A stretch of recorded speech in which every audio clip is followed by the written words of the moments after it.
Eu tinha 40 anos quando entendi que havia passado 5 anos tentando me tornar invisível num lugar que nunca me pediu para existir. Não foi uma briga que me trouxe essa clareza. Não foi uma humilhação nova.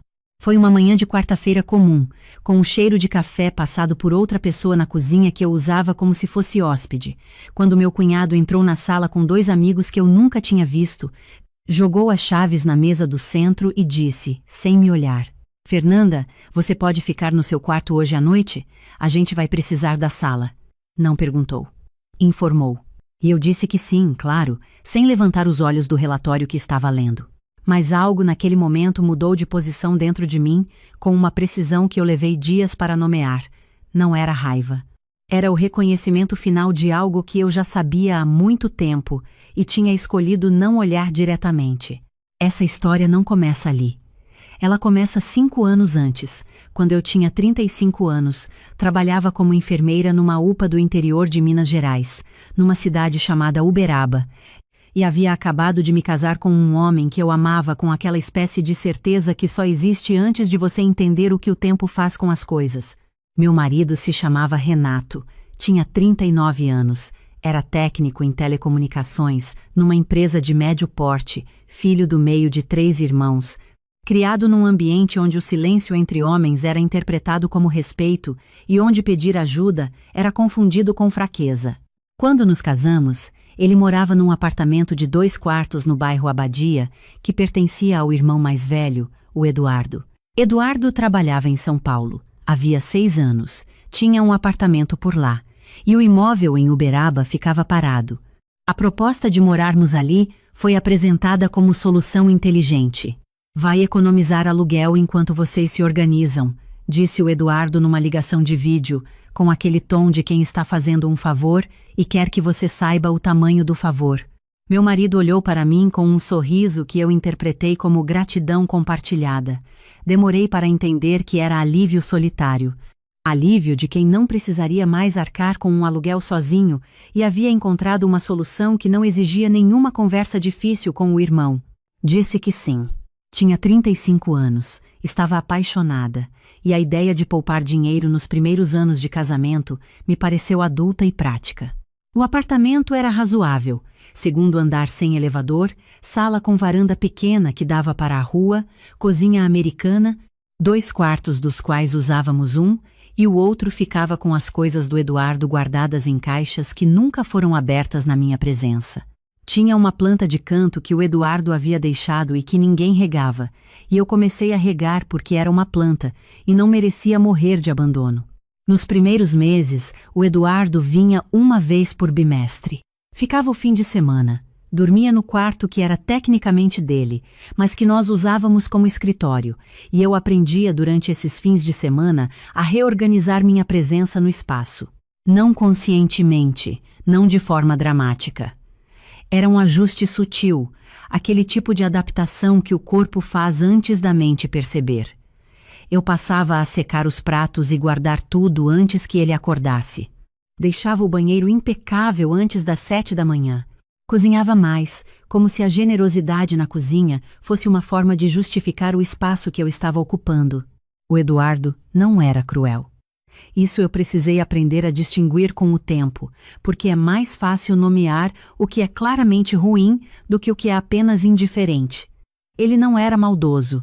Era o tipo de homem que não pensa sobre as mulheres que habitam os espaços que ele considera seus, da mesma forma que não pensa sobre a planta de canto, sobre as toalhas do banheiro, sobre o som que a geladeira faz de madrugada. As coisas existem, funcionam ou não funcionam, e esse é o limite do interesse dele. No 2º ano, o Eduardo começou a vir com mais frequência. Uma promoção no trabalho havia dado a ele mais flexibilidade, e Uberaba ficava a 4 horas de carro de São Paulo, distância que ele descobriu ser administrável numa sexta à noite. Começou a vir uma vez por mês, depois 2 vezes. Havia sempre uma razão diferente, um churrasco com os amigos de infância, um jogo, uma questão para resolver com a família, e sempre com a naturalidade de quem está indo para a própria casa, porque era a própria casa, e eu era a variável que havia se instalado nela. Certa noite, após um fim de semana em que o Eduardo havia chegado com 4 amigos sem avisar com antecedência e eu havia dormido mal 2 dias seguidos por causa do barulho, conversei com meu marido com a calma de quem organizou as palavras antes de abrir a boca. Disse que precisávamos começar a pensar em ter um lugar nosso, que o apartamento do Eduardo era generoso como solução temporária, mas que temporário estava virando permanente. Que eu precisava de um lar que fosse meu também, não apenas um lugar onde eu morava com a permissão de outra pessoa. Meu marido ficou quieto por um tempo. Depois disse que eu estava sendo ingrata, que o Eduardo estava fazendo um favor enorme, que em qualquer lugar que fôssemos pagaríamos aluguel, que o mercado imobiliário estava difícil, que ainda não era a hora. Eu ouvi cada frase. Depois disse: "Tudo bem, quando você achar que é a hora, me fala." Virei para o outro lado, apaguei a luz da cabeceira. E algo dentro de mim registrou aquele momento não como mágoa, mas como dado, como uma informação que eu precisaria guardar e usar mais tarde. No 3º ano, aconteceu a coisa com o quadro. Minha mãe havia morrido quando eu tinha 27 anos. Câncer de ovário, diagnóstico tardio, 6 meses do diagnóstico ao fim. Ela tinha pintado por toda a vida, não profissionalmente, não com pretensão de exposição ou reconhecimento, mas com a regularidade de quem precisa de um lugar para colocar o que não cabe em palavras. Deixou alguns quadros. Eu havia ficado com 2. Um estava na casa da minha irmã em Belo Horizonte. O outro estava comigo, um quadro pequeno, tela de 30 por 40 centímetros, que ela havia pintado alguns meses antes de adoecer. Uma janela aberta com luz entrando, simples assim, mas com aquela qualidade da luz que só ela sabia fazer, um amarelo que parecia ter temperatura. Eu havia pendurado o quadro na parede do quarto quando chegamos ao apartamento do Eduardo. Ficou ali por 3 anos sem que ninguém comentasse. Então, numa tarde de sábado em que o Eduardo estava lá e havia chamado alguns amigos para um almoço, ele andou pelo apartamento com aquela postura de quem está fazendo inspeção e parou na porta do quarto. Olhou para o quadro por alguns segundos. Depois disse, sem nenhuma malícia, com a entonação natural de quem está apenas expressando uma preferência: "Fernanda, esse quadro pequeno ali fica meio perdido nessa parede grande. Dava para colocar uma coisa maior, mais moderna, sabe? Esse quarto podia ficar com uma cara diferente." Não respondi nada. Sorri de um jeito que não era sorriso e continuei preparando a salada. Naquela noite, depois que todo mundo foi embora e meu marido já estava dormindo, eu fui ao quarto, sentei na borda da cama no escuro e fiquei olhando para o quadro durante um tempo que não sei dizer quanto foi. A janela aberta com a luz amarela da minha mãe. Pensei nela pintando aquilo numa tarde qualquer da vida dela, sem saber que eu um dia estaria aqui, num quarto emprestado, ouvindo alguém sugerir que o quadro dela deveria dar lugar a algo mais moderno. Tirei o quadro da parede naquela mesma noite. Envolvi no papel que eu havia guardado lá no fundo do guarda-roupa, coloquei dentro de uma sacola de tecido e guardei na parte de baixo da minha mochila de trabalho, no compartimento onde eu guardava documentos importantes. Não disse nada para ninguém, mas alguma coisa se moveu dentro de mim com uma clareza que eu não havia sentido antes. Não era raiva ainda, era nitidez. A nitidez de quem olha para uma situação que já conhecia e finalmente consegue ver o contorno exato dela, sem o filtro do amor amenizando as arestas. No 4º ano, descobri uma conversa por acidente. Meu marido havia deixado o celular na mesa da cozinha enquanto tomava banho. A tela acendeu com uma notificação do grupo de família, e eu vi, sem procurar, a última mensagem que aparecia no preview. Era do Eduardo. Dizia: "E a Fernanda? Tá trabalhando bastante? Ela ainda contribui com alguma coisa lá?" E abaixo, a resposta de Renato: "Não muito. Você sabe como é. Enfermagem pública não paga bem." Fiquei olhando para aquela tela por uns 30 segundos. Depois peguei minha xícara de chá, fui até a varanda, sentei na cadeira de plástico que ficava lá e olhei para a rua lá embaixo. Não confrontei meu marido quando ele saiu do banho, não porque tivesse medo, porque entendi que confrontar não ia mudar a estrutura do problema. A estrutura existia há muito tempo antes de mim, e eu era apenas a variável mais recente que havia tentado se encaixar nela, sem perceber o que o encaixe estava custando. O que Renato havia dito era falso. Eu contribuía. Havia uma combinação informal desde o início. Eu pagava as contas de água, luz e internet do apartamento e ainda transferia um valor fixo por mês para uma conta conjunta que usávamos para supermercado e despesas gerais. Não era um acordo escrito, mas era consistente. Nunca havia falhado uma vez em 4 anos. Renato sabia. O Eduardo nunca soube, porque Renato nunca contou. E isso significava que para o Eduardo eu era uma cunhada que morava no apartamento dele de favor, sustentada pelo irmão, uma presença tolerada. Guardei essa memória não com raiva, mas com uma espécie de precisão clínica. Sou enfermeira há 15 anos. Aprendi a trabalhar sob pressão sem que a pressão apareça no rosto. Aprendi que o momento de agir raramente coincide com o momento de sentir. Aquela tarde na varanda foi o momento em que parei de esperar que as coisas se ajustassem e comecei, em silêncio, a construir a saída. Há uma pergunta que eu sei que está sendo feita. Por que eu fiquei? 4 anos, depois 5. Por que uma mulher que trabalhava, que tinha renda, que tinha independência profissional, ficou tanto tempo num lugar onde não era tratada como igual? A resposta honesta tem camadas que demorei anos para conseguir olhar sem desviar o olhar. Fiquei porque ainda amava meu marido. Um amor que foi ficando mais complicado, mais estreito, mais difícil de sustentar com o tempo, mas que existia. Fiquei porque sair exige energia, e eu saía de plantões de 12 horas numa emergência, voltava para um apartamento onde precisava calcular cada passo, e a energia disponível era o que sobrava depois de tudo isso. Fiquei porque aprendi, como aprende a maioria das mulheres criadas da forma como fui criada, que persistência é virtude, que boa esposa não abandona na dificuldade, que paciência é sinal de maturidade e não de apagamento. Existe uma linha muito fina entre paciência que sustenta e paciência que dissolve. Eu atravessei essa linha devagar demais para notar o momento exato da travessia. Fiquei também, e isso eu precisei admitir para mim mesma com uma honestidade que custou, porque eu ainda não tinha construído a saída. E construir saída leva tempo quando você precisa fazer isso em silêncio, enquanto a vida continua ao redor como se nada estivesse mudando. No 5º ano, comecei a poupar de forma diferente. Eu sempre havia guardado dinheiro.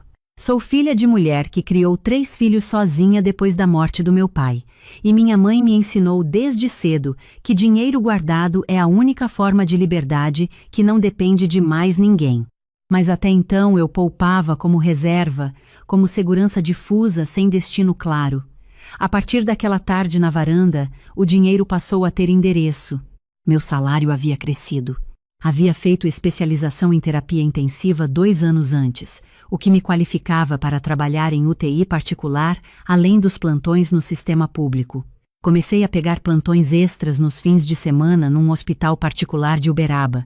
Renato sabia que eu trabalhava mais, mas nunca perguntou o quanto aquilo rendia. Assumiu que era uma complementação pequena, porque a imagem que ele tinha de mim e que havia comunicado ao irmão era a de uma mulher cuja contribuição era secundária. Nunca o corrigi.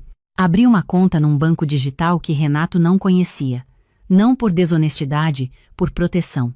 Porque eu havia aprendido naquela tarde com a mensagem na tela do celular que a privacidade financeira dentro daquele apartamento não era garantida.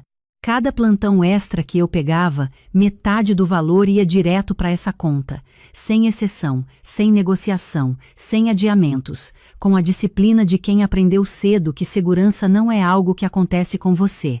É algo que você constrói, real por real, plantão por plantão, enquanto todo mundo ao redor acha que você só está cansada. Nesse mesmo período, procurei uma advogada. Não por impulso, por metodologia. Fui numa consulta durante o horário de almoço, um dia de terça, sem contar para ninguém. A advogada era direta e clara. Explicou o que era meu por direito, o que era conjunto, o que eu precisaria documentar para que minha posição fosse sólida. Eu havia guardado tudo, cada comprovante de transferência que eu havia feito ao longo dos anos, cada conta que eu havia pago, 5 anos de contribuição documentada que Renato sabia que existia e havia escolhido não comunicar ao irmão. Você está em uma posição muito mais forte do que imagina, disse a advogada. Continue guardando tudo. Continuei. A situação da quarta-feira, quando o Eduardo entrou com os amigos e me mandou para o quarto como se eu fosse uma criança em visita, aconteceu no começo do 5º ano, e foi depois disso que o ritmo de tudo mudou. Passei os meses seguintes pesquisando o mercado imobiliário de Uberaba com a mesma atenção analítica que eu aplicava ao trabalho numa UTI. Estudei os bairros, os valores por metro quadrado, os edifícios com boa infraestrutura, a relação entre localização e liquidez de aluguel caso eu quisesse arrendar no futuro.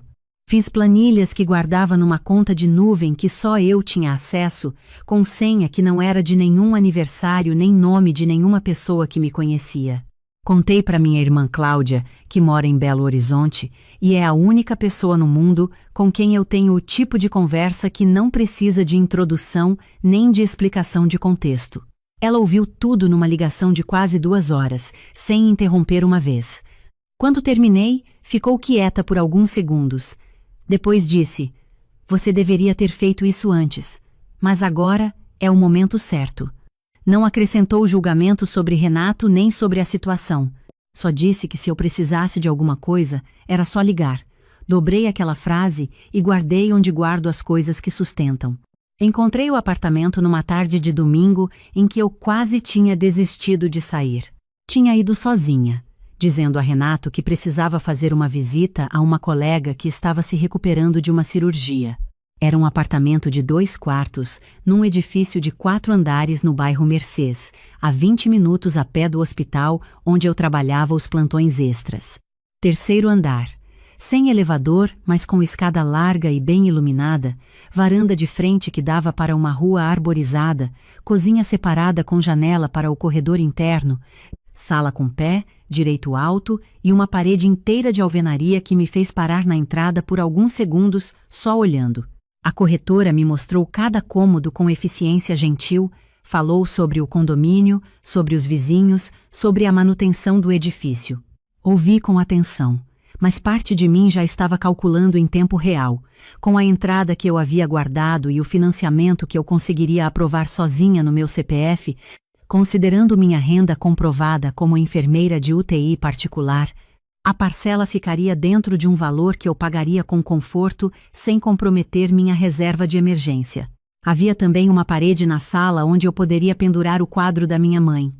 Isso não fazia parte dos critérios técnicos da pesquisa, mas fez parte da decisão. Precisei de 3 semanas para assinar, não porque estava insegura sobre o imóvel. Estava processando o peso do que aquela assinatura significava para tudo que existia ao redor dela. Para o casamento, para a relação, para a versão de mim que ainda havia acordado naquela manhã de quarta-feira e dito tudo bem antes de ir para o quarto, mas às vezes a clareza não chega como revelação dramática. Chega como acumulação silenciosa de pequenas evidências que num momento atingem uma massa que não dá mais para ignorar. E eu havia chegado nesse ponto com a paciência de quem trabalha em emergência há 15 anos e sabe que há um momento em que a observação precisa virar ação. Assinei o contrato numa quinta-feira de manhã, antes do primeiro plantão do dia. Saí do cartório, fui até o meu carro, liguei o motor e fiquei sentada no estacionamento por alguns minutos sem sair. Não estava chorando, estava sentindo alguma coisa que levei um tempo para identificar com precisão. Era solidez. A sensação física de ter um ponto fixo que existia no mundo com o meu nome e que não dependia de mais ninguém para continuar existindo. Voltei para o trabalho. Atendi pacientes, fiz anotações, troquei plantão. Naquela noite, jantamos os 2 em silêncio, que havia se tornado o padrão dos últimos anos. Renato perguntou se o plantão havia sido difícil. Disse que não. Dormi com os documentos do apartamento dentro da mochila que ficava na cadeira do quarto. Nos dias seguintes, comecei a planejar a mudança com a metodologia de quem aprende em UTI, que cada etapa precisa de ordem e cada detalhe importa. Primeiro os documentos: certidão de nascimento, diplomas, registros de conselho profissional, contratos, histórico de transferências bancárias, tudo que tinha meu nome. Depois os itens de valor sentimental, incluindo o quadro que já estava guardado há meses na mochila. Depois roupas de fora de temporada, dobradas em sacolas que eu levava para o apartamento aos poucos, nas tardes em que dizia que ia fazer compras ou visitar alguma colega. Solicitei a um pequeno serviço de frete que um colega do hospital havia me indicado que fizesse a mudança numa manhã de sábado. Combinamos tudo por mensagem. Eram 2 homens experientes e discretos que vieram com uma caminhonete e trabalharam com a eficiência de quem já fez isso muitas vezes e entende que há situações em que o silêncio profissional é parte do serviço. Na sexta-feira à noite, fui ao apartamento novo depois do plantão. Ainda estava com o uniforme. Abri a porta com a minha chave. Andei devagar por cada cômodo. A tarde havia ido embora, mas a luz da rua entrava pela varanda, e a sala tinha aquela penumbra boa de lugar que ainda está esperando preencher. Fui até a parede da sala, a grande, a que havia me feito parar na primeira visita. Tirei o quadro da sacola de tecido com cuidado. Removi o papel com que havia sido envolto meses atrás. A janela aberta com a luz amarela da minha mãe. Segurei ele na parede por alguns segundos, no lugar que eu havia imaginado desde o começo, na altura dos olhos, centralizado, onde eu pudesse vê-lo, toda vez que entrasse. Fui até a bolsa, tirei o martelo e o prego que havia levado especificamente para aquilo. Preguei com cuidado, pendurei o quadro, me afastei alguns passos. Não havia ninguém me observando. Não havia ninguém calculando se o que eu estava fazendo estava dentro do que cabia naquele espaço. Sentei no chão debaixo da janela, encostei as costas na parede e olhei para o quadro durante um longo tempo. Depois chorei. Não de tristeza, de alívio. O tipo de alívio que só aparece quando você larga um peso que carregava há tempo suficiente para esquecer o quanto pesava. Voltei ao apartamento do Eduardo naquela noite. Jantamos. Renato falou sobre um projeto no trabalho. Eu disse que estava ótimo. Fui dormir com a chave do meu apartamento no bolso do casaco pendurado na cadeira. No sábado seguinte, a caminhonete chegou às 8 da manhã. Os 2 homens trabalhavam rápido e sem palavras desnecessárias. Sabiam exatamente o que levar porque eu havia listado tudo com precisão nos dias anteriores. Os móveis do quarto que eu havia comprado com o meu dinheiro nos primeiros anos, todos com nota fiscal no meu nome guardada numa pasta que eu havia separado meses antes. O pequeno abajur da cabeceira que eu havia ganhado da minha mãe antes de ela adoecer. As plantas da varanda, 3 vasos de suculentas que eu havia cultivado e uma samambaia que havia sobrevivido a tudo. As caixas com livros, os eletrodomésticos que eu havia adquirido e que tinham nota fiscal no meu nome. Uma caixa pequena com fotos da minha mãe e da minha irmã e um colar que havia sido da minha avó paterna que eu guardava envolto num lenço num canto do guarda-roupa. Renato havia saído cedo. Tinha um compromisso de manhã com um amigo de trabalho, coisa que acontecia com regularidade suficiente para que eu soubesse exatamente que ele não estaria lá. O Eduardo estava em São Paulo naquele fim de semana. Sabia disso porque ele havia mencionado na semana anterior. O apartamento estava vazio de outras pessoas quando os 2 homens começaram a trabalhar. Eu fui de cômodo em cômodo uma última vez, verificando o que era meu, deixando o que era do lugar. O estrado da cama era do apartamento. Ficou. As cortinas que já estavam quando chegamos, ficaram. Na parede do quarto havia um retângulo de tinta menos desbotada onde a minha cama havia ficado por 5 anos. O contorno exato do espaço que eu havia ocupado. Fui até a cozinha pela última vez. Abri a gaveta pequena que ficava ao lado do fogão, onde eu havia guardado ao longo dos anos algumas coisas que não tinham um lugar oficial, assim como eu. Tinha uma colher de pau que era da minha mãe, que havia chegado numa caixa de utensílios que minha irmã havia me mandado quando nos casamos. Tinha um marcador de livro que uma paciente me deu de presente num dia que eu não esperava e que eu havia guardado sem saber bem porquê. E tinha um bilhete que eu havia escrito para mim mesma numa noite difícil do 2º ano, uma frase que não leio para ninguém, mas que carregava o peso exato de uma promessa que fiz a mim mesma antes de saber como cumprir. Dobrei o bilhete, peguei a colher de pau e o marcador, coloquei tudo no bolso do casaco. Eram 8h50 quando meu telefone tocou. Era o Eduardo. Atendi. Estava na voz dele uma tensão que eu nunca havia ouvido antes, controlada mas presente, como quem está tentando parecer calmo antes de entender o que está acontecendo. Disse que Renato havia ligado para ele. Que Renato havia chegado em casa mais cedo do que esperava e encontrado a caminhonete na frente do edifício. Que Renato estava tentando me ligar, mas eu não estava atendendo. Olhei para o celular. Havia 3 chamadas perdidas de Renato. Não havia percebido porque estava concentrada na mudança. O Eduardo perguntou o que estava acontecendo. Disse com calma: estou indo para o meu apartamento. Houve um silêncio curto. Depois ele disse: seu apartamento. Você comprou um apartamento. Não era pergunta. Era o som de alguém reorganizando informações que não cabiam no modelo que ele tinha da situação. Disse que sim. Ele ficou quieto por mais alguns segundos. Depois a voz mudou um pouco de tom. Não chegou a ser agressiva, mas perdeu a contenção que havia no início. Disse que eu devia ter avisado, que o apartamento era dele, que havia confiado no Renato, que a forma como eu estava fazendo aquilo era desrespeitosa. Parei. Respirei fundo. Pensei nas semanas que eu havia passado preparando para esse momento. Não o roteiro, não as palavras exatas, mas a clareza que eu precisaria ter quando chegasse a hora. Disse com toda a calma que 5 anos me ensinaram a construir. Eduardo, durante 5 anos eu paguei as contas de água, luz e internet desse apartamento todo mês sem falhar uma vez. Transferia, além disso, um valor fixo para a conta do supermercado e das despesas gerais. Renato Sábia, você nunca soube porque ele nunca te contou. Então para você, eu era uma cunhada morando de favor. Para mim, eu era uma adulta cumprindo com as obrigações de uma moradia da qual eu precisava, mas que nunca foi tratada como minha. Estou levando o que comprei com o meu dinheiro e o que veio comigo quando cheguei. Nada mais do que isso. Silêncio. Depois, o Renato não me falou disso. Eu sei, disse. Boa sorte. Desliguei. Os 2 homens haviam terminado. A caminhonete estava pronta. Fiz uma última volta pelo apartamento vazio, não porque precisasse verificar mais alguma coisa, mas porque achei que o lugar merecia uma despedida. 5 anos são 5 anos, mesmo quando são difíceis. Mesmo quando o que ficam são os contornos das coisas que partiram.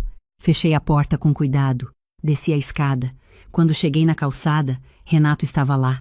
Havia chegado de carro, estava parado a alguns metros da caminhonete, com aquela expressão de quem não sabe bem como sua própria face está organizada, porque nunca precisou montar uma expressão para esse cenário antes.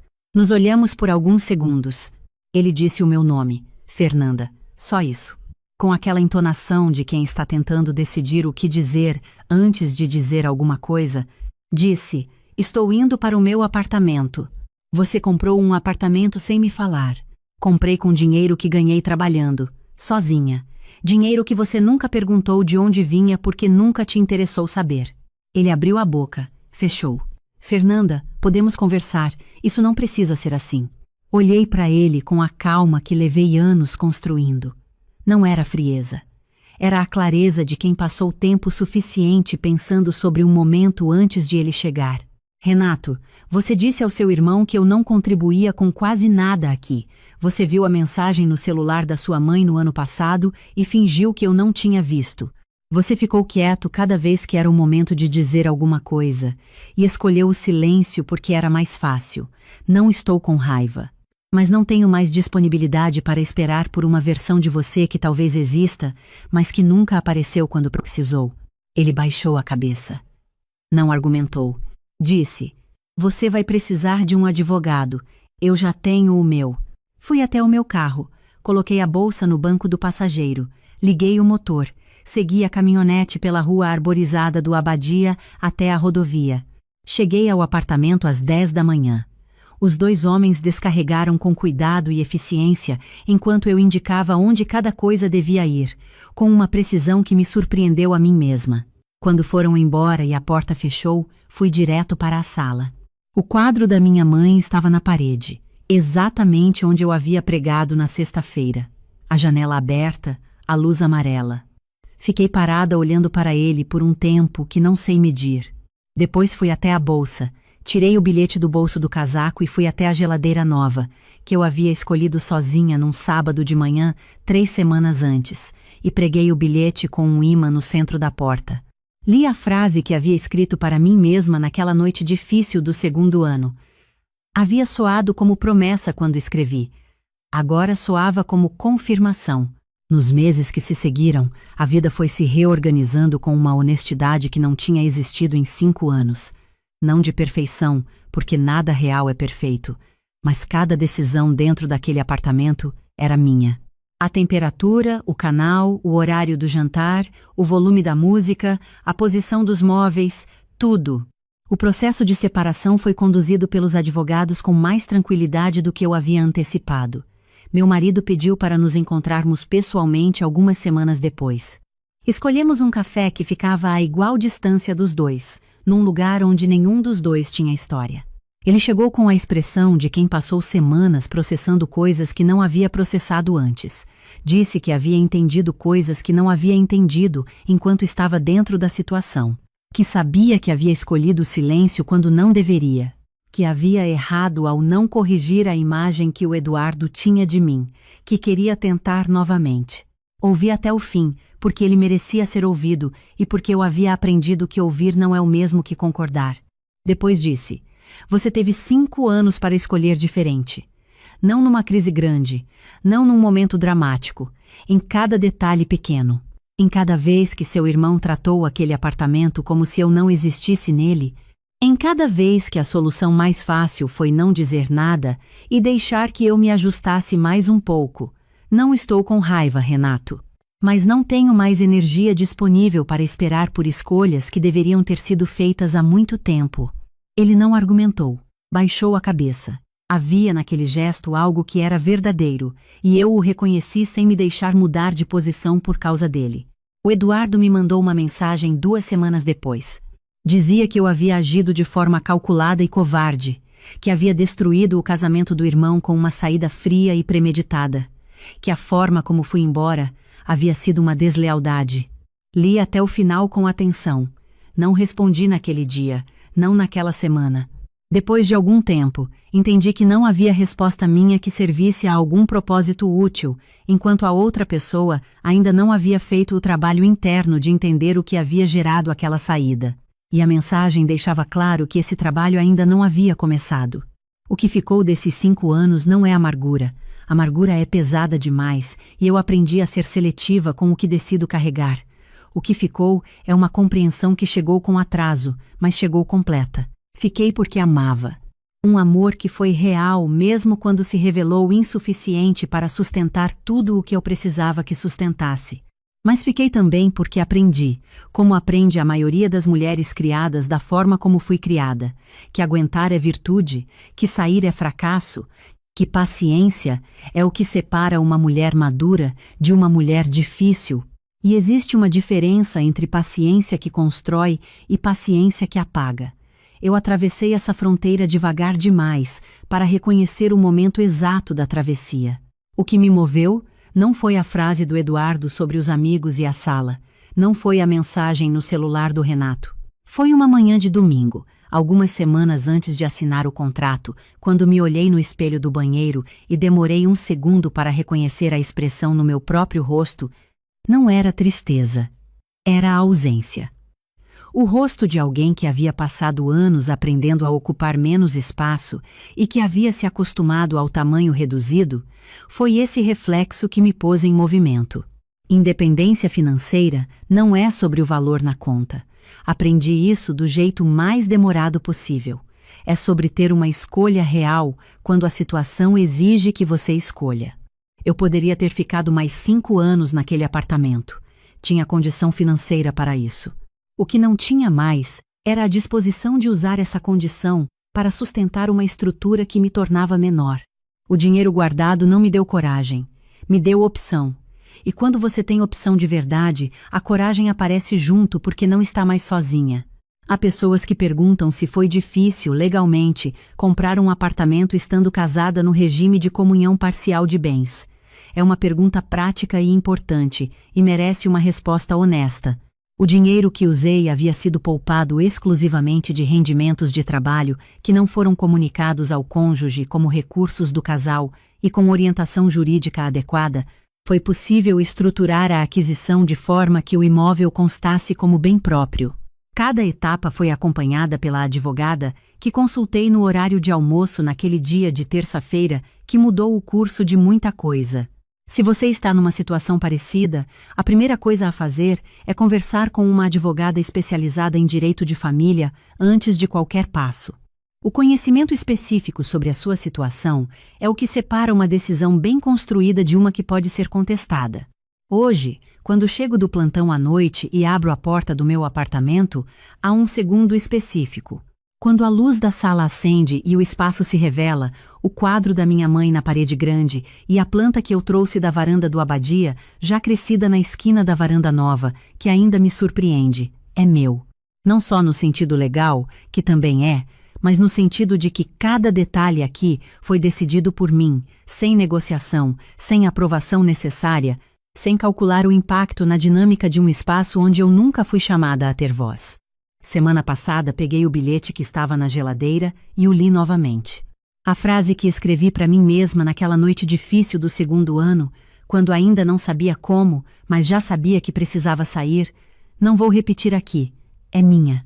Mas quando li, depois de tudo, a frase soou diferente do que havia soado quando escrevi. Havia soado como esperança. Agora soava como história. Ontem à tarde, numa folga rara entre plantões, comprei na feira um monte de coentro e tomate, abri o caderno de receitas que a minha irmã me mandou de presente no mês passado, com anotações à mão dela nas margens, e fiz um frango ao molho que ficou do jeito que ficava na casa da nossa mãe. A cozinha ficou cheia de cheiro de alho e cebola dourada e aquele cheiro específico de quando o tomate desmancha no azeite. Quando ficou pronto, servi num prato fundo. Sentei à mesa que escolhi, na cadeira que quero, e comi olhando pela janela da varanda para a rua arborizada lá embaixo. Às vezes penso no sábado da mudança, na voz do Eduardo quando disse que eu havia sido covarde. Ele interpretou minha saída como ataque, como traição, como abandono calculado. Não era nenhuma das três. Era o resultado de 5 anos de observação cuidadosa, de economia silenciosa, de construção metódica, de uma saída construída com a dignidade que o lugar onde eu estava nunca me ofereceu voluntariamente. Não saí na raiva, saí quando estava pronta. Existe uma diferença enorme entre as duas coisas, e essa diferença é tudo. Às vezes, a pior perda não acontece quando a gente vai embora, mas muito antes, no tempo silencioso em que vai aprendendo a caber cada vez menos dentro da própria vida. O que mais toca na história de Fernanda não é apenas o desconforto de uma casa emprestada ou a omissão de um marido que nunca soube escolher com firmeza, mas o instante em que ela finalmente se enxerga de novo e entende que desaparecer devagar também é uma forma de ferida. Há uma coragem muito serena em quem não explode, não se vinga, não faz escândalo, apenas junta o que é seu, recompõe a própria dignidade e parte quando está pronta. No fim, o que ela encontrou não foi só um apartamento novo, mas uma presença inteira dentro de si mesma, a paz de ocupar o próprio espaço sem pedir licença e a verdade simples de que liberdade, às vezes, começa numa chave no bolso e numa porta que finalmente se abre para dentro da própria vida. Um pequeno aviso com carinho. Esta é uma obra criada por IA e narrada por IA, não é uma história real, e foi feita para oferecer entretenimento e também uma reflexão sobre a vida. Eu tinha 40 anos quando percebi que havia passado 5 deles, aprendendo a pedir licença dentro do único lugar que deveria ser meu lar. Não foi uma discussão que me abriu os olhos. Não foi uma noite de insônia com os pensamentos girando sem parar. Foi uma manhã de segunda-feira comum, com o café ainda quente na bancada, quando minha sogra abriu a porta do apartamento com a chave que eu nunca pedi para ela ter, entrou sem avisar, foi direto ao meu quarto e começou a reorganizar o guarda-roupa porque, segundo ela, a forma como eu dobrava as roupas do meu marido deixava tudo amassado. Eu estava no banheiro, ouvi a porta do armário abrir, ouvi o som das gavetas e fiquei parada, olhando para o meu próprio reflexo no espelho, sem conseguir nomear o que eu estava sentindo. Demorei mais alguns meses para entender que aquilo não era surpresa, era resignação, e resignação é a forma mais silenciosa de desaparecer. Mas essa história não começa naquela manhã. Começa 5 anos antes, quando eu tinha 35 anos, trabalhava como analista financeira numa instituição bancária em Belo Horizonte e acreditava, com uma convicção que hoje me parece quase ingênua, que amor era suficiente para construir qualquer coisa dentro de qualquer estrutura. Quando conheci meu marido, ele tinha 38 anos, era arquiteto, filho único e havia comprado um apartamento de 2 quartos no bairro Funcionários 2 anos antes de nos conhecermos. Era um apartamento bonito, num edifício antigo com pé direito alto e janelas grandes, num dos bairros mais tranquilos da cidade. Eu achei o apartamento charmoso antes de entender completamente o que significava morar num espaço que já tinha uma história sem mim. Minha sogra morava a 6 quadras de distância, num sobrado que ela e meu sogro haviam comprado quando meu marido ainda era criança. Era uma mulher de presença forte, daquele tipo que preenche qualquer ambiente antes mesmo de começar a falar. Não era uma pessoa má.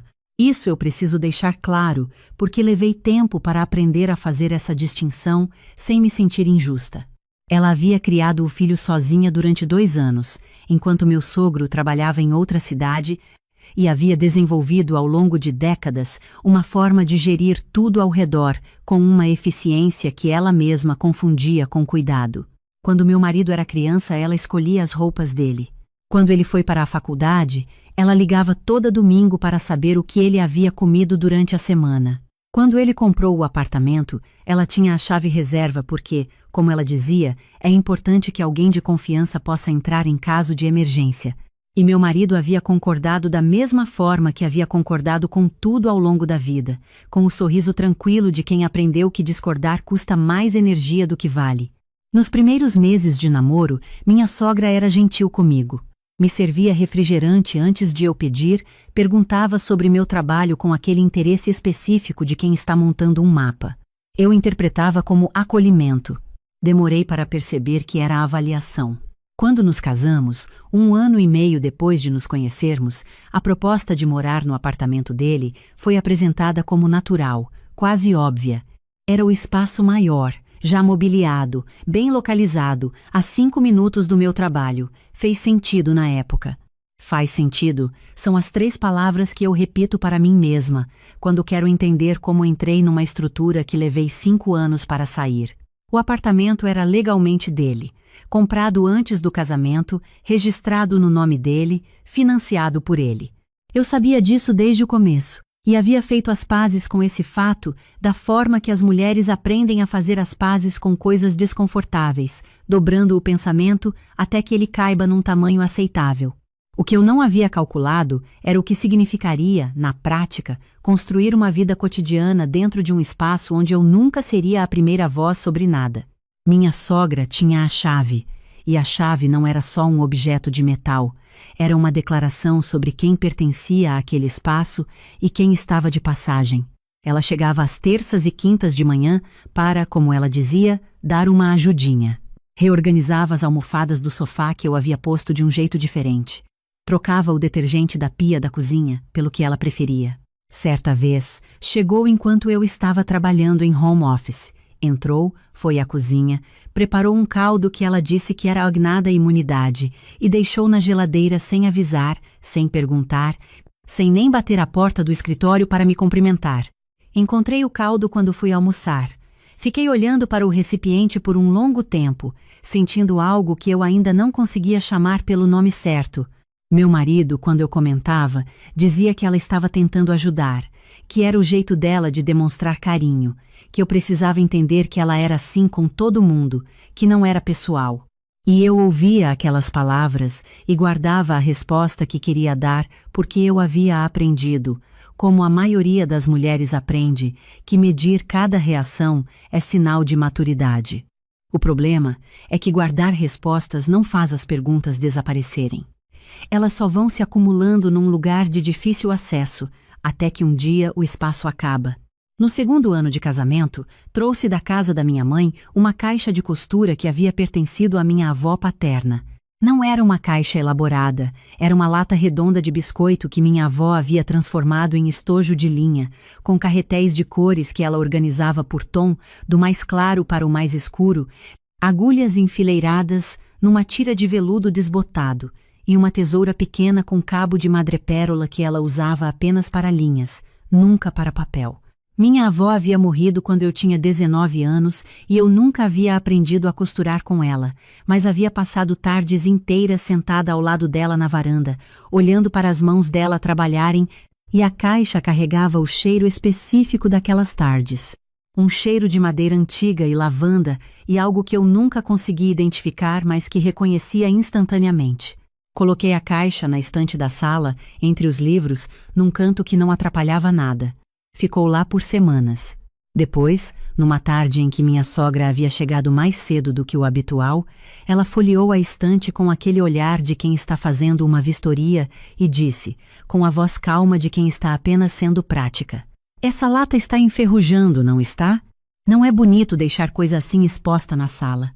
2 dias depois, quando cheguei do trabalho, a caixa não estava mais na estante. Perguntei para o meu marido. Ele disse que não sabia. Liguei para minha sogra.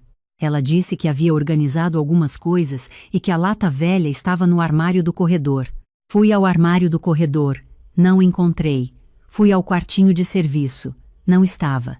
Passei pela sacola de lixo que meu marido havia descido mais cedo. Não havia como saber. A caixa havia desaparecido com a mesma naturalidade com que a minha sogra reorganizava tudo que eu colocava naquele apartamento. Como se as minhas coisas fossem visita, e visita não tem direito a lugar fixo. Não disse nada naquele dia. Sentei no sofá, abri o notebook, fingi que estava trabalhando. Por dentro, algo se moveu com uma precisão que eu não havia sentido antes. Não era raiva ainda. Era clareza. A clareza específica de quem finalmente olha para uma situação que já conhecia e consegue ver o contorno exato dela, sem a névoa do amor ou da esperança ou da boa vontade distorcendo a forma. Você pode querer saber por que fiquei. Eu mesma me fiz essa pergunta inúmeras vezes, especialmente nas manhãs em que acordava com aquela sensação de que o apartamento havia diminuído durante a noite. A resposta tem camadas, e eu aprendi que resposta sem camadas é resposta incompleta. Fiquei porque ainda amava meu marido, um amor que havia se complicado, mas que existia de verdade. Fiquei porque sair exige energia, e energia é o recurso mais escasso de quem trabalha em tempo integral, gerencia uma carteira de clientes, faz fechamento mensal e ainda chega em casa tendo que negociar cada detalhe da própria rotina doméstica. Fiquei porque aprendi desde pequena, como aprende a maioria das mulheres, que persistência é virtude e que boa esposa não desiste na primeira dificuldade.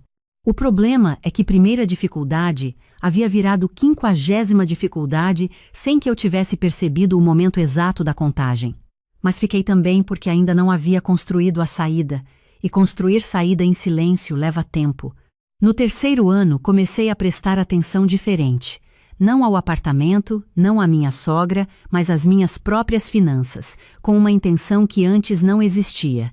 Eu sempre havia guardado dinheiro. Minha mãe foi professora por 30 anos.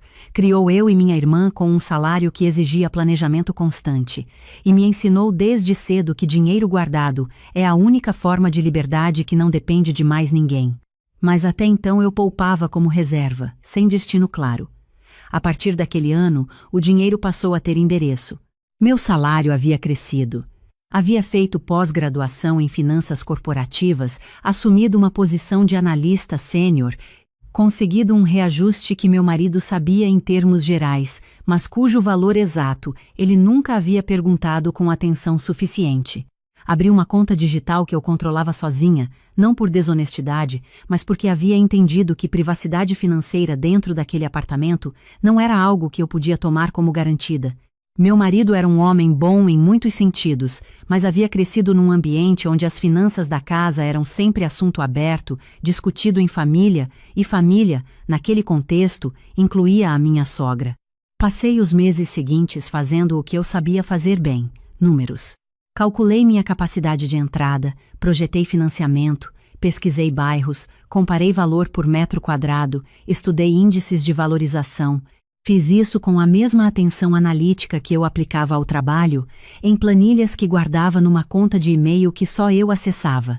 Contei para minha irmã, que mora em São Paulo, e é a única pessoa no mundo com quem tenho o tipo de conversa que não precisa de introdução. Ela ouviu tudo sem interromper uma vez. E quando eu terminei disse: "Você já deveria ter feito isso antes, mas agora é agora." Ela me indicou uma advogada especialista em direito de família que havia atendido uma amiga sua em situação parecida. Marquei a consulta durante o horário de almoço.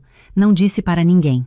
A advogada tinha uma sala pequena e direta, sem enfeites desnecessários, e foi exatamente assim também na conversa.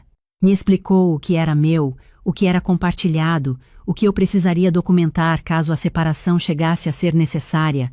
Me disse que o apartamento, por ter sido comprado antes do casamento e financiado exclusivamente pelo meu marido, era patrimônio dele, mas que tudo que eu havia contribuído financeiramente para a vida do casal durante o casamento precisava estar registrado. Eu havia guardado tudo. 5 anos de comprovantes de transferência da minha parte nas despesas mensais, das contas que eu havia pago, das reformas que eu havia bancado metade. Cada entrada num extrato com data e descrição.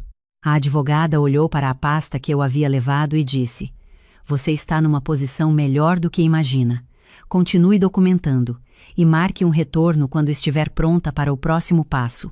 Continuei. No 4º ano, minha sogra fez algo que me pareceu pequeno na hora e foi crescendo com o tempo. Meu marido havia viajado por 1 semana a trabalho.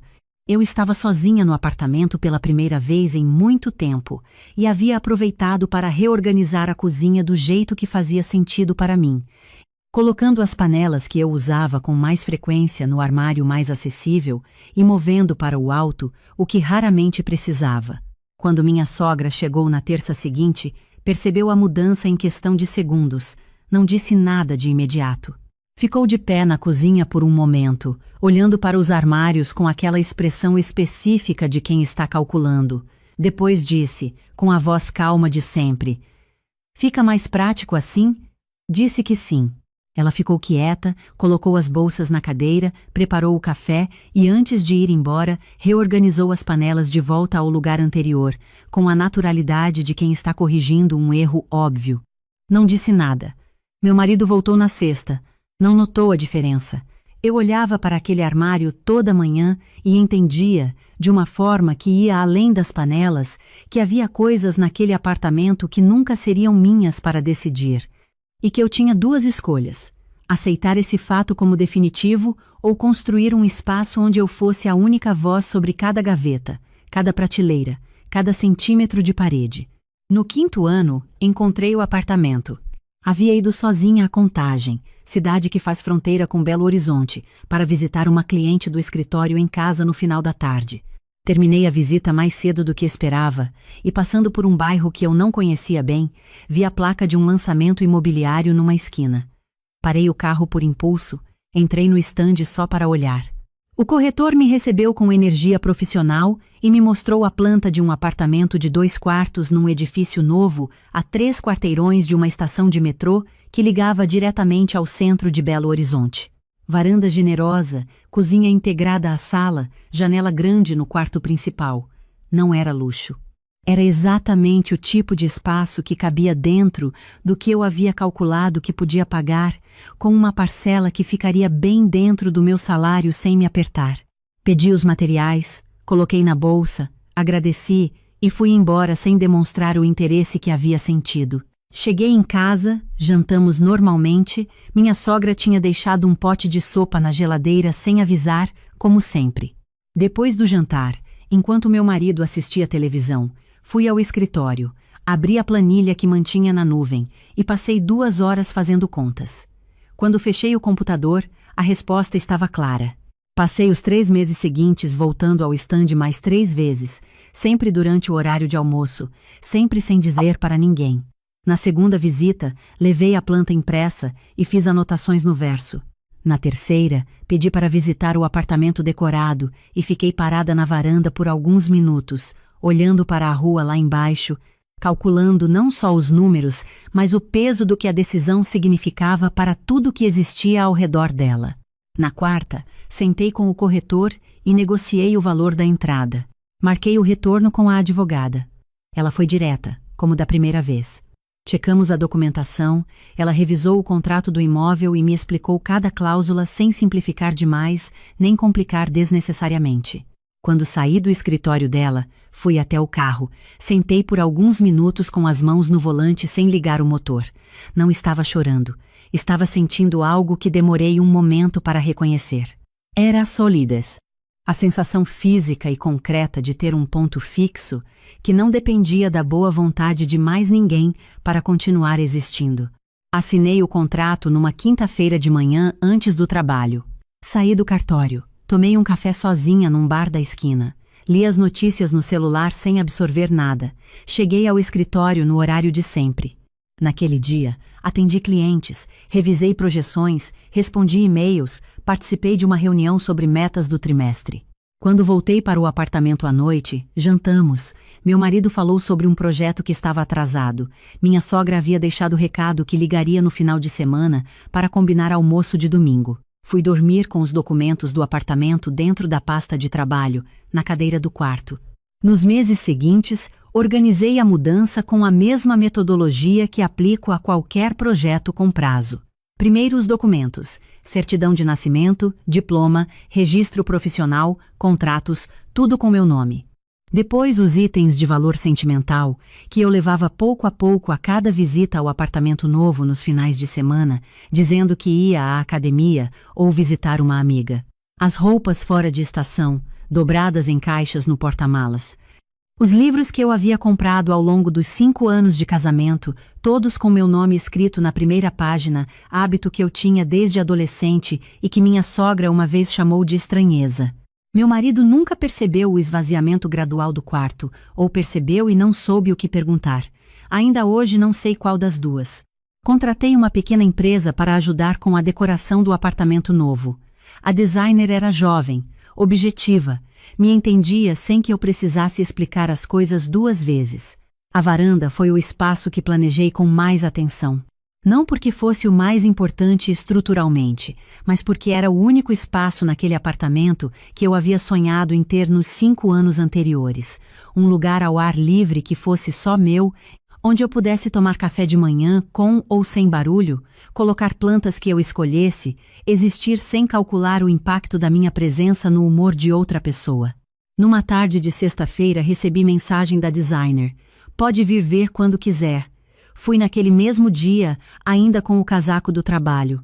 Abri a porta com a minha chave. Andei por cada cômodo devagar. A luz do fim de tarde entrava pela janela do quarto e desenhava um retângulo longo no piso novo. A varanda cheirava a tinta fresca. A cozinha estava do jeito exato que eu havia planejado, com as panelas no lugar mais acessível, as xícaras à altura dos olhos, a prateleira acima da pia no espaço exato onde eu havia imaginado desde o começo. Passei os dedos na madeira da prateleira. Não havia ninguém me observando. Não havia ninguém calculando se o que eu estava fazendo estava dentro das regras de mais alguém.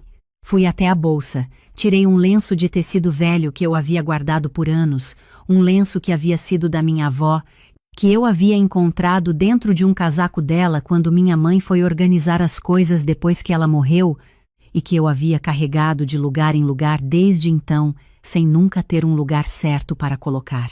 Dobrei o lenço com cuidado e o deixei sobre a prateleira, no centro, onde eu pudesse ver toda vez que entrasse na cozinha. Depois fui até a varanda. Sentei na cadeira nova que eu mesma havia escolhido, olhei para a rua, para as árvores, para o céu que estava ficando mais escuro e chorei. Não de tristeza, de alívio.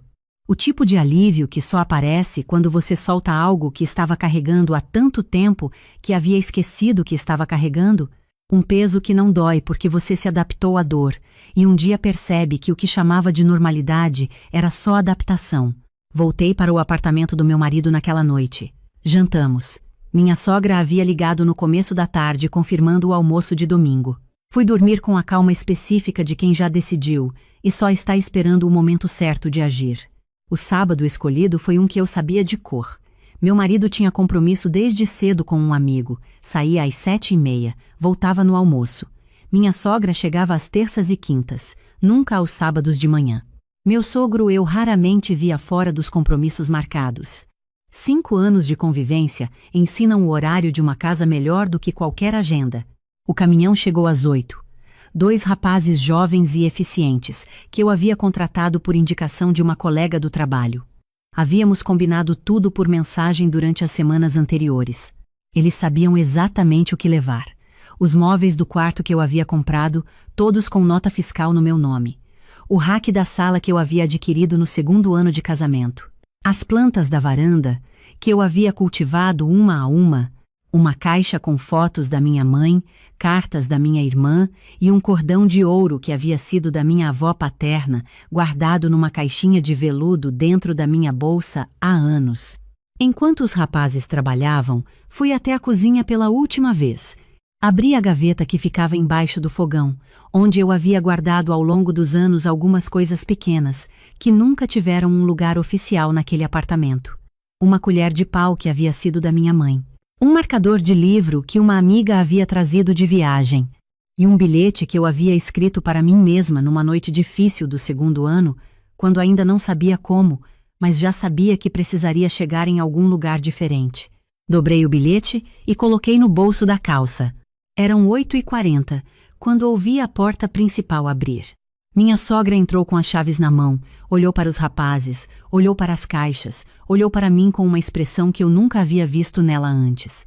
Era desorientação pura. O rosto de quem entrou num espaço que conhecia de cor e encontrou a disposição completamente alterada. O que está acontecendo? A voz dela saiu mais baixa do que o habitual. Estou indo embora, eu disse. Sem tremor, sem drama, da mesma forma que eu informaria uma conclusão de balanço a um cliente. Ela ficou parada por alguns segundos, processando. Depois a voz subiu meio tom.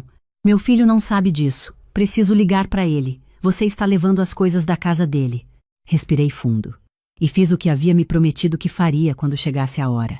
Olhei para ela com calma, sem raiva, sem acusação, com toda a clareza que 5 anos me ensinaram a construir devagar. Dona Célia, durante 5 anos eu contribuí com metade de todas as despesas deste apartamento todo mês, sem falhar uma vez. Tenho comprovante de cada transferência. Tudo que estou levando eu comprei com o meu dinheiro. Cada item tem nota fiscal no meu nome. Seu filho sabia que eu contribuía. A senhora nunca soube porque ele nunca contou. E isso me diz tudo sobre como eu era vista aqui. Ela abriu a boca, fechou, abriu de novo. Ficou olhando para mim por um tempo que me pareceu longo, com uma expressão que foi mudando devagar, perdendo a autoridade habitual e revelando por baixo dela algo que eu nunca havia visto nela antes.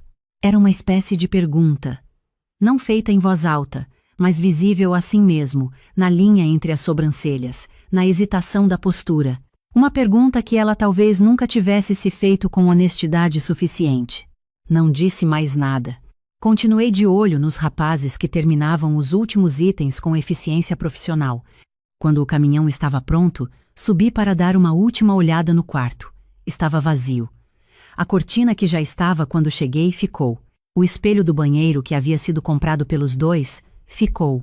Na parede havia marcas claras onde os móveis haviam ficado por 5 anos. O contorno exato do espaço que eu havia ocupado, agora visível pela ausência. Desci com a bolsa e o casaco. Meu sogro estava no corredor, havia descido atraído pelo barulho. Era um homem quieto, de presença gentil, que eu havia aprendido a ler ao longo dos anos, como alguém que entendia mais do que podia dizer. Me olhou com uma expressão que carregava coisas que não tinham palavras disponíveis. Fernanda disse. Só o meu nome, mas com o peso de uma frase inteira. Coloquei a mão no ombro dele por um segundo. Cuide-se, seu Renato. Fui em direção à porta. Antes de abrir, parei. Minha sogra estava de volta à sala, em pé junto à janela, com as chaves ainda na mão. A expressão havia mudado de novo. Não era mais a autoridade de sempre. Era algo mais nu, mais difícil de nomear. Algo que, se eu soubesse o nome certo, talvez soasse como eu não entendo o que fiz de errado. E essa incompreensão eu aprendi depois. É o tipo de coisa que só o tempo resolve, e apenas se a pessoa decidir, sozinha, fazer esse trabalho. Não disse mais nada. Abri a porta, fechei com cuidado e desci. Meu marido ligou quando eu já estava na estrada, seguindo o caminhão. Deixei tocar. Ligou de novo. Na terceira vez, atendi. Fernanda. O que aconteceu? Minha mãe me ligou dizendo que você estava saindo com um caminhão de mudança. O que está acontecendo? Estou indo para o meu apartamento. Silêncio. Seu apartamento? Que apartamento? Quando você comprou um apartamento? Assinei os documentos há 2 meses.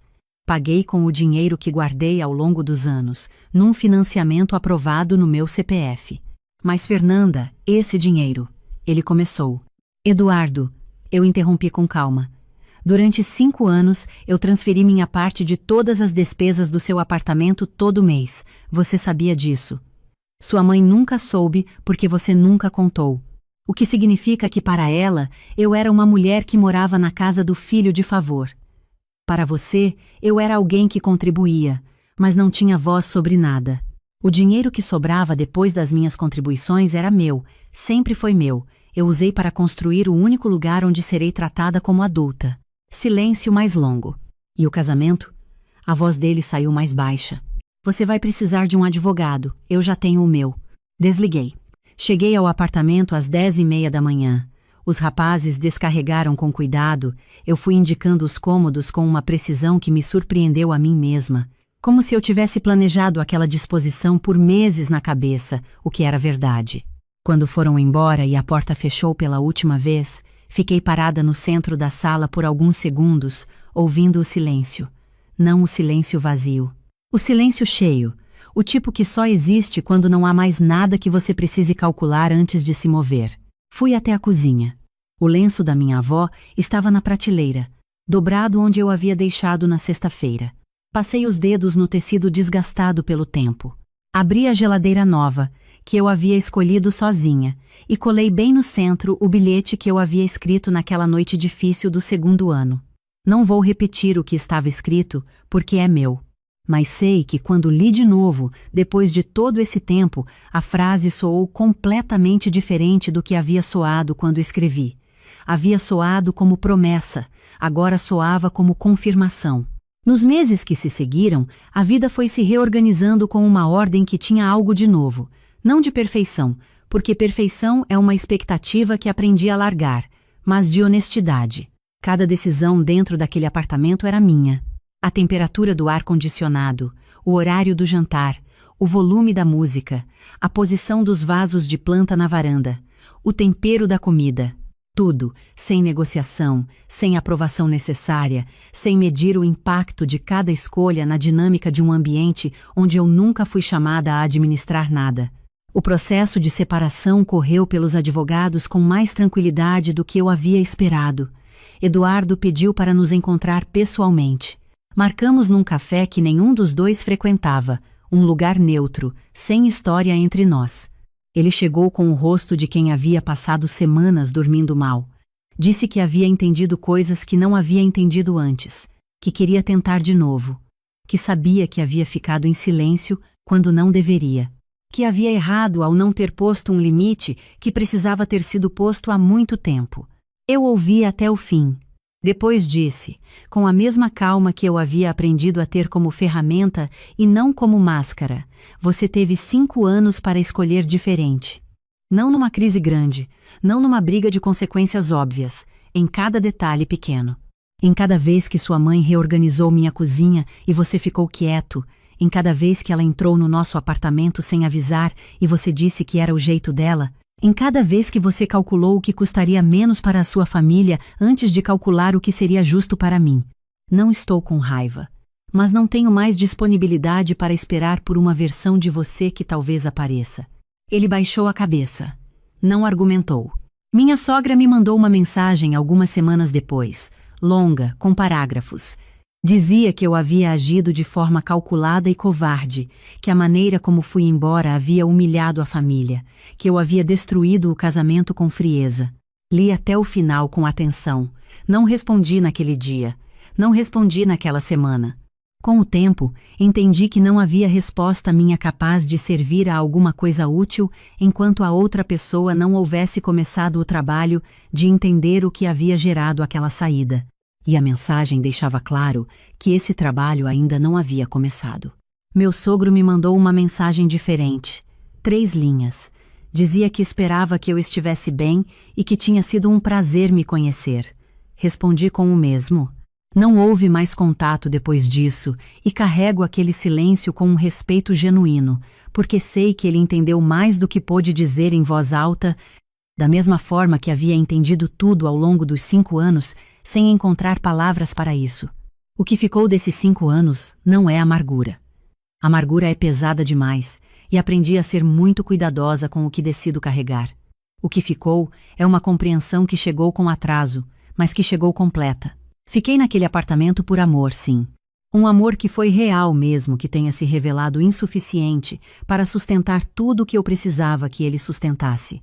Mas fiquei também porque aprendi, como aprende a maioria das mulheres, que aguentar é sinal de maturidade, que sair é desistir, que paciência é o que separa uma mulher forte de uma mulher difícil. Existe uma diferença entre paciência que sustenta e paciência que apaga.